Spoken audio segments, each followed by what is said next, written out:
खाड़ी देशों में युद्ध के चलते, यानी कि इजराइल, ईरान और अमेरिका में जो युद्ध चल रहा है, उसकी वजह से हर देश भारी तेल की कमी महसूस कर रहा है। आप सभी को पता है कि देशों का ये कहना है कि उन्हें जो क्रूड ऑयल है, जो कच्चा तेल है, वो प्रति बैरल काफ़ी महंगा मिल रहा है, इसीलिए उन्हें मजबूरी में तेल के दाम बढ़ाने पड़ रहे हैं। लेकिन भारत में स्थिति सामान्य है, भारत में तेल भी आराम से मिल जा रहा है और दाम भी नहीं बढ़ाया जा रहा है। तो ऐसे में कहा जा रहा है कि हमारी सरकारें बहुत बेहतर काम कर रही हैं, तेल का दाम नहीं बढ़ा रही हैं।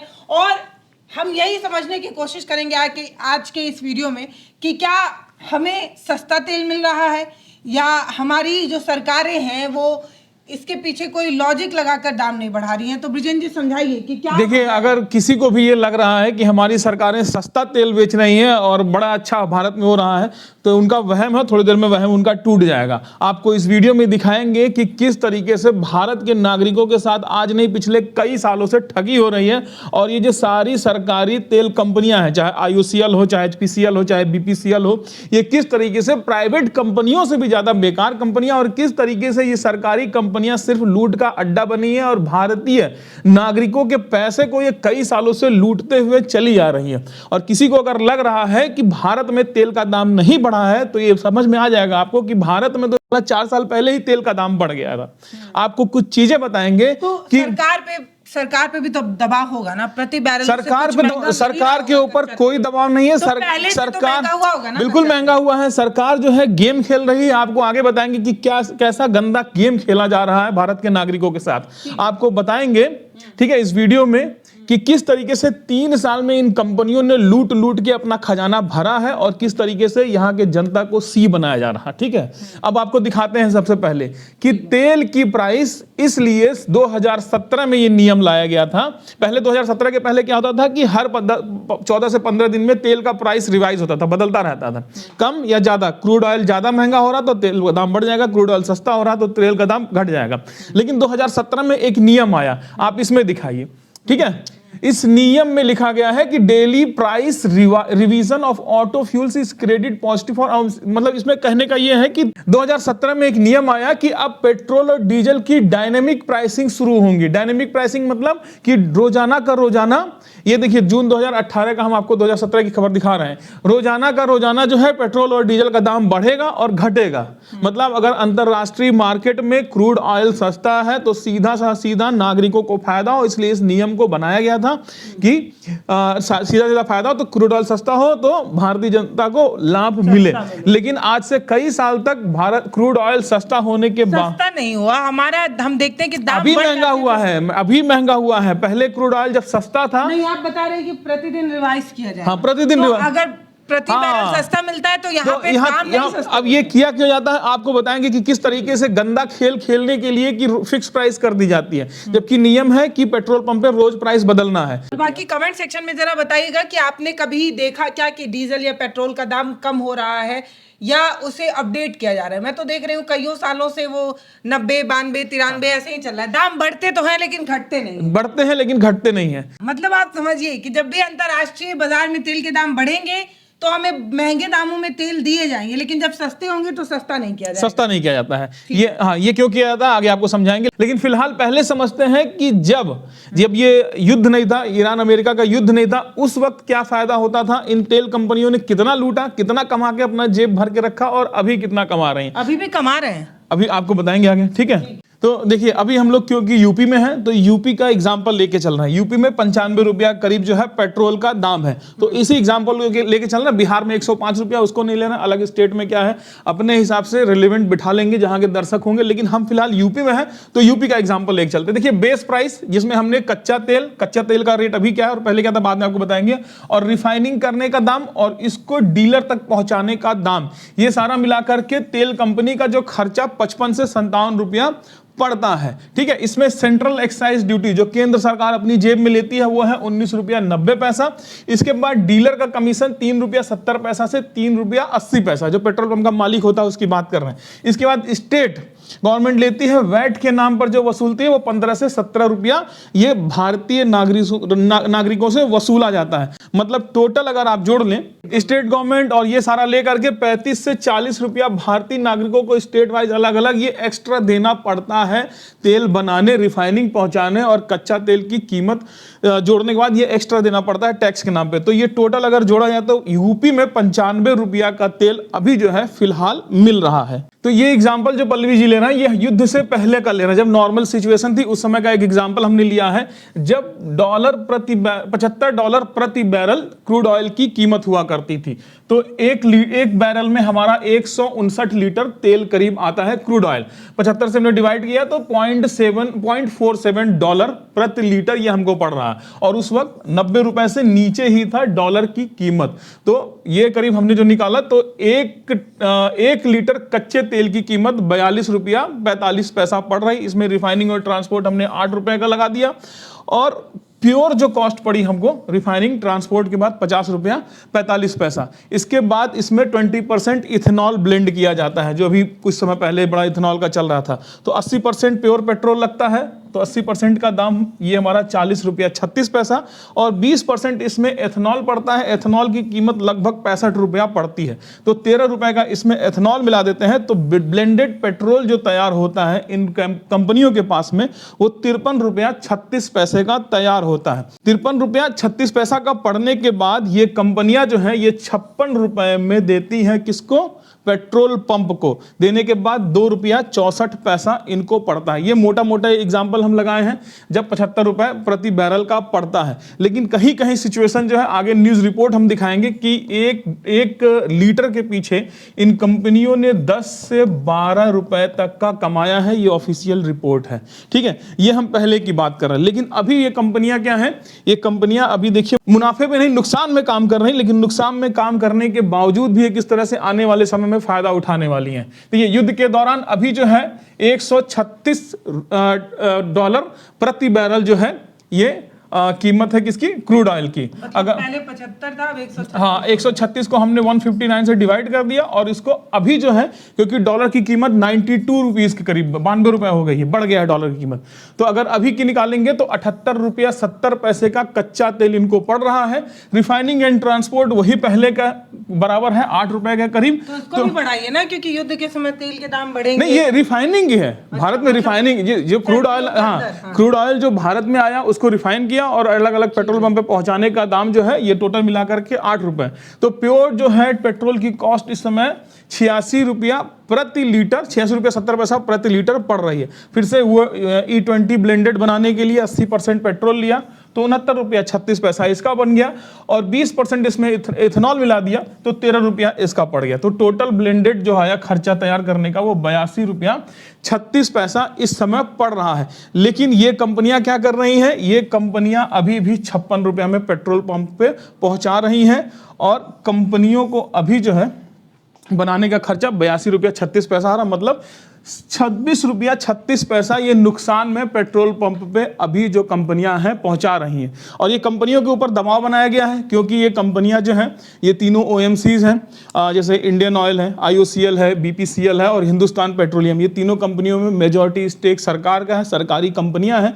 तो सरकार के दिशा निर्देश अनुसार कि भाई एक काम करो, जनता पे दबाव नहीं जाना चाहिए महंगाई का, तो एक काम करो अभी जितना भी हो नुकसान सा हो, लेकिन जो पहले प्राइसिंग चल रही थी पेट्रोल की उसी प्राइसिंग पे माल जाना चाहिए। लेकिन सरकार ने अभी भी एक्साइज ड्यूटी को कम नहीं किया है, ना राज्यों ने वैट को कम किया है। इन दोनों चीजों को सरकार ने कम नहीं किया। मतलब सरकार अपना कोई भी वो लोड नहीं ले रही, और सारा लोड किसके ऊपर जा रहा है? अभी कंपनियों पे जा रहा। अब देखिए, अब एक चीज होता है बफर जोन। सरकार, इन कंपनियों ने क्या किया? अपना बफर जोन बहुत ज्यादा तैयार किया हुआ है। बफर जोन में इसको इसलिए कह रहा हूं क्योंकि 3 साल में इन कंपनियों ने इतना मुनाफा निकाला है, इतना मुनाफा निकाला है कि ये घाटा इनके लिए कुछ भी नहीं है, आम पब्लिक को लूट कर। ठीक है, अब देखिए इंडियन ऑयल की ये रिपोर्ट है, ये ऑफिशियल इंडियन ऑयल की ही वेबसाइट है। यहां आपको मैं दिखाना चाहूंगा, इन्होंने दावा किया नेट प्रॉफिट 2024-25 में इनका रहा है 12,962 करोड़ रुपए इंडियन ऑयल का। ये 24-25 का आंकड़ा है, ठीक है। इसके पहले जो था 23-24 में इनका था 39,619 करोड़ रुपए का इनका नेट प्रॉफिट था इन कंपनीज का। इसके बाद HPCL का अगर हम आंकड़ा दिखाएं आपको, तो HPCL ने जो बताया था उसका नेट प्रॉफिट था 6,735 करोड़ रुपए 2024 का, 23-24 का ये HPCL का आंकड़ा है नेट प्रॉफिट। ये सारे फायदे हम गिना रहे हैं, ठीक है। इसके बाद HPCL का 206% का जंप आया था। सोच रहे 10%, 20% किसी कंपनी का मुनाफा 30% बहुत माना जाता है, लेकिन HPCL का 206%। इस तरह कंपनियों के 200% के मुनाफे इन तीनों कंपनियों के हैं। और रीजन क्या है? रीजन वही है क्योंकि डायनेमिक प्राइसिंग लागू नहीं की गई थी, ठीक है। अब यहाँ आपको हम एक चीज दिखाएंगे, यहाँ देखिए ये है आपका पेट्रोल डीजल से कमाई की बात हो रही है। IOCL, BPCL और HPCL तीनों कंपनियों की 34,066 करोड़ रुपए की, और ये सिर्फ 6 महीने की है 2025-26 जो अभी चल रहा है। पिछले साल से 269% ज्यादा जो है इनका जंप है, समझ रहे? और ये सिर्फ ये जो फाइनेंशियल अभी चल रहा है इसमें अप्रैल से लेकर के सितंबर तक का है, सिर्फ 6 महीने का अभी ये आंकड़ा है, ठीक है। बाकी 6 महीने का आंकड़ा आ जाएगा तो ये तो 70,000 इन तीनों का ऐसे ही पार हो जाएगा। इसमें आपको कुछ चीजें और दिखाएंगे। हाँ, एक मिनट, ये मैं मिटा देता हूं। ये सारी बात करोड़ों में हो रही है, ये समझिए, हजारों करोड़ में। हाँ। और इन तीनों कंपनियों का जब 3 साल का आंकड़ा निकालेंगे तो आप हिल जाएंगे। ये देखिए, ठीक है, ये हमने दिखा दिया आपको 34,000 करोड़ ये। इसके बाद एक आंकड़ा जो मुझे दिखा था वो काफी चौंकाने वाला था। ये आप देखिए, analyst estimate refineries are earning ₹12 per litre और ₹10 पर लीटर ऑन डीजल, ठीक है, driven by crude prices falling below 70। हम तो जो जोड़ रहे थे, हम तो 2-3 रुपए जोड़ रहे थे, लेकिन हकीकत में जब $70 पर बैरल की कीमत से क्रूड ऑयल के दाम घटे थे तो ये कंपनियां ₹12 और ₹10 मुनाफा कमा रही थी। डीजल पे ₹10 और प्रति लीटर, समझ रहे हैं ये कितना बड़ा मुनाफा है। और ये पैसा किसका है पता है? ये आम जनता का पैसा है। अगर डायनेमिक प्राइसिंग जो हमने बताया 2017 में जो नियम लगा था, अगर डायनेमिक प्राइसिंग लागू होती तो ये 10-12 रुपए में से कम 8-9 रुपए तो कम ही हो जाता। 8-9 रुपए ये लोगों के थे जो पिछले 3-4 सालों से इन कंपनियों ने लेकर के रखा है अपने पास, ठीक है। IOC प्राइस प्रॉफिट रोज 370%, ठीक है। HPCL surge 731%, BPCL grow 132%। मतलब मुनाफा देख रहे हैं किस तरीके से भागा है। और ये कितना है? ये सिर्फ 6 महीने का है, ठीक है। तो ये टोटल है जो मैं आपको, ये जो भी कंपनियां हैं जैसे BPCL, HPCL और ये जो भी कंपनियां, ये गवर्नमेंट है ना? हाँ, ये सरकारी कंपनी है। मतलब सरकार को ही फायदा हो रहा है सर, लेकिन ये फायदा आम जनता को होना चाहिए था। अगर ये 8-10 रुपए जो इनको फायदा हो रहा है, सरकारी कंपनियां सरकार क्यों लेती हैं? आम पब्लिक के लिए होती ना। जो कंपनियां सरकारी हैं वो एक्चुअली में तो है आम जनता की, पब्लिक की प्रॉपर्टी ना, ये पब्लिक की कंपनियां हैं। तो अगर इसका मुनाफा हो तो सीधे सीधे सिर्फ किसको मिलना चाहिए? आम जनता को मिलना चाहिए, ठीक है। अभी इन कंपनियों में लॉस हो तो उसकी भी जिम्मेदारी हमारे हाँ, वो हमारे सिर पे आएगी। और ये आने वाली टाइम है, मतलब आप समझिए कि कितना बड़ा खेला जो है वो किया जा रहा था। अब सरकार ये कह रही है हम तो भैया लॉस में भी जो है आपको आपके ऊपर बोझ नहीं डाल रहे हैं, हम तो। अब देखिए, अब हम आपको यहाँ पर असली खेला समझाते हैं, ठीक है। पिछले 3 सालों का हम इन 3 कंपनियों का आंकड़ा निकालते हैं, ठीक है। पिछले 3 से 4 सालों का है। अब देखिए 22-23 में यूक्रेन का युद्ध शुरू हुआ था जिसमें ऑयल क्राइसिस आई थी, ठीक है। तो यहाँ IOCL और BPCL और HPCL तीनों का मुनाफा लेकर के, एक्चुअली HPCL उस साल लॉस में गई थी, तो तीनों का कंबाइंड मुनाफा लेकर के 1137 करोड़ रुपए का तीनों का मुनाफा था।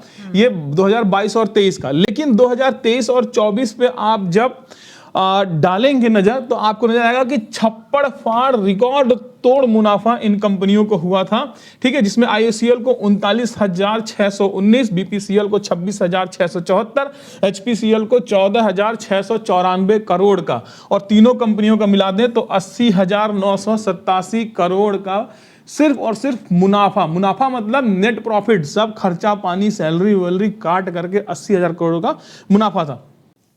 2024-25 में मुनाफा थोड़ा कम हुआ, लेकिन तब भी इन तीनों कंपनियों का 33,000 करोड़ के आसपास का इनका मुनाफा रहा। 2025-26 की शुरुआत अगर हम सिर्फ 6 महीनों का आंकड़ा लें तो 6 महीनों का आंकड़ा, जैसा कि मैंने अभी पिछला वो एक रिपोर्ट में दिखाया, 34,066 करोड़ रुपए का मुनाफा हुआ। अगर इन तीनों को हम जोड़ें तो इन दोनों का जो बफर इनका तैयार होता है 3 साल का 1.5 लाख करोड़ रुपए के करीब का जो है इन तीनों कंपनियों के पास अभी जमा पूंजी है, जो 3 साल के जो मुनाफा हम बता रहे हैं पिछले, ठीक है। अगर ये इस साल तो बहुत कम हुआ था 22-23 में, तो इसको हटा भी दो तो 1.5 लाख करीब का इनके पास जो है इस समय बफर पड़ा हुआ है, जिसको ये मार्केट में अभी चला सकती है। इसलिए सरकार ने बोला पैसा है उड़ाओ, एक्साइज ड्यूटी और वैट तो सरकार उतना ले रही, लेकिन ये कंपनियां अभी नुकसान में सह रही। लेकिन आगे ये सब बोझ किसके ऊपर आने वाला बता देते हैं, ठीक है। फिलहाल देखिए देश की खपत कितनी होती है डेली की, इसको समझ लेते हैं। भारत में हर महीने आमतौर पर लगभग 1100 से 1200 करोड़ लीटर पेट्रोल और डीजल खप जाता है, ठीक है। अगर हर महीने की घाटा भी सहे तो 25 रुपया, जैसे हमने बताया 26 रुपया 25 रुपया के हिसाब से हमने जोड़ा है, तो 1200 करोड़ लीटर को 25 से अगर गुना कर देंगे तो 13,000 करोड़ प्रति महीना, सॉरी 30,000 करोड़ प्रति महीना का जो है घाटा जो ये तीनों कंपनियां सह रही हैं फिलहाल में, ठीक है। अगर इसी को हम भाग दे दें, 1.5 लाख करोड़ इनके पास है, तो 5 महीने का ये जो है अपने पास से बिना लॉस के जो पैसा बचा हुआ उसको लेकर के चला सकती हैं। अभी अगर युद्ध लंबा चला, तो अगर युद्ध नॉर्मल हुआ तो क्रूड ऑयल कम होगा, जाहिर सी बात होना भी है, ठीक है। तो अगर युद्ध लंबा चलता है तो 5 महीने तक का ये कर सकती है। हाँ, 5 महीने बाद अगर चलेगा तो हो सकता है सरकार एक्साइज ड्यूटी कम करे, रेट बढ़ेगा, जाहिर सी बात है अगर युद्ध लंबा चलता है, क्योंकि क्रूड ऑयल महंगा होगा, ठीक। हो सकता है एक्साइज ड्यूटी और वैट कम किया जाए और कुछ रेट बढ़ा करके इसको मैनेज करने की कोशिश की जाए। लेकिन सबसे बड़ी बात है कि ये कंपनियां इतना घाटा क्यों सह रही हैं। पहली बात, इन्होंने लूट के तब से रखा है, जो जनता को डायनेमिक प्राइसिंग की वजह से लाभ मिलना चाहिए था वो लाभ जनता को नहीं दिया गया। अगल बगल में भारत के मुकाबले श्रीलंका, पाकिस्तान, बांग्लादेश जो आसपास के देश हैं वहां पर भारत के हमने खबरें भी देखी, और भारत के मुकाबले वगैरह में भी डीजल पेट्रोल भारत से सस्ता है। लेकिन भारत में जब क्रूड ऑयल अंतरराष्ट्रीय बाजार में सस्ता था तब भी भारत में हम लोगों को महंगा बेचा गया, तो उस समय जो महंगा बेचा गया उससे जो बचा के लोग रखे थे अब किए हुए। लेकिन ये कंपनियां अभी जो है इतनी भी वफादार नहीं है आम जनता के लिए कि ये अपनी जेब का लॉस सह लें, ठीक है। लेकिन ये कंपनियां इतना लॉस क्यों सह रही है पता है? ये कंपनियां लॉस इसलिए सह रही हैं क्योंकि चुनाव एग्जैक्टली क्योंकि चुनाव है। अप्रैल 2026 में आसाम में चुनाव है, केरला में चुनाव है, पांडिचेरी, तमिलनाडु और वेस्ट बंगाल, 5 राज्यों में अप्रैल में चुनाव है। अगर ये चुनाव 4 महीने बाद होता तो अब तक आपको प्राइस हाइक नजर आ जाता, और गारंटी के तौर पे कहा जा सकता है कि अप्रैल के चुनाव खत्म होने के बाद पेट्रोल और डीजल के दाम बढ़ने तय हैं। वो बढ़ेंगे, धीरे धीरे रेट बढ़ाया जाएगा, और ये कंपनियां जो घाटा सह रही हैं अभी ये मुनाफा निकालेंगी। इनसे कहा गया है कि अभी रेट को बना के रखना है, क्योंकि सीधा का सीधा पेट्रोल डीजल महंगा होना, महंगाई एकदम महंगाई और सरकार हाँ, अक्सर हमने देखा है चुनाव के पहले पेट्रोल डीजल जो है उसके दाम जो है घटा दिए जाते हैं, ठीक है। चुनाव रिजल्ट के बाद जारी पेट्रोल डीजल की नई दरें, ये खबर देख रहे हैं आप, ये ऐसी खबरें आती रहती हैं। मतलब आप समझिए कि चुनाव के समय सरकार सिर्फ आपके खाते में 10,000 रुपए पहुंचाकर सीधे आपको लाभ नहीं देती है, कई बार इस तरीके की घाटे। ये देखिए महा इलेक्शन से पहले एक रिपोर्ट है इकोनॉमिक्स टाइम्स की, महा इलेक्शन से पहले पेट्रोल डीजल के प्राइस को कट किया गया, उसके बाद इलेक्शन के बाद प्राइस को बढ़ा दिया गया, ठीक है। पेट्रोल डीजल की बड़ी कीमतें, लोकसभा इलेक्शन के बाद बड़ा फैसला, देखें वही सरकार ने उठाया बड़ा कदम, वही इलेक्शन से पहले जो है रेट कट किए जाते हैं और इलेक्शन के बाद रेट जो है बढ़ा दिए जाते हैं। तो ये भारत में आज से नहीं बहुत पहले से होता रहा है।